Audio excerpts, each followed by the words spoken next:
ससुराल की पहली सुबह। अनु की आज पहली दिन थी ससुराल में।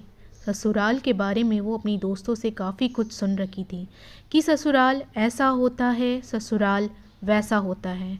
और सास नाम का आतंक तो ऐसा था कि नाम लेते ही उसके चेहरे की हवाइयाँ उड़ गई थी। शादी के बाद की पहली सुबह उसने 5 बजे का अलार्म लगाया, पर उसकी नींद नहीं खुली क्योंकि शादी की भागदौड़ में वो बिल्कुल थक गई थी। आँख खुली तो खुली ही रह गई। सुबह के 8 बज गए थे।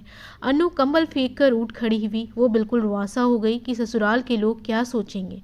नई बहू है, तमीज भी नहीं है, माँ पिताजी की कितनी बेइज्जती होगी, ये सोच सोच कर वह बहुत रोने लगी और किसी तरह साड़ी लपेटी और कमरे से बाहर आई और किचन की तरफ पांव बढ़ाया। किचन में पहले से ही सास और जेठानी खड़े थे। उनके साथ आसपास की और भी औरतें खड़ी थीं। अनु बिल्कुल डरे डरे किचन में आई। उसे लगा सब लोग उसकी बुराई कर रहे होंगे, पर ऐसा नहीं था। जैसे ही वो किचन में आई, उसकी सास ने एक पतीला उसकी तरफ बढ़ाया और कहा, बेटा तो इसे बस हाथ लगा दे, हम इसे रिश्तेदारों को खिला देंगे। उनके इस व्यवहार से वो बिल्कुल चौंक गई। उसने सोचा जाने क्या क्या सोच कर बैठी थी वो। उसकी सास ने उसे गले लगाया और माथे में चूमा और कहा, बेटा तो डर मत, इसे अपना घर समझ और मुझे अपनी माँ।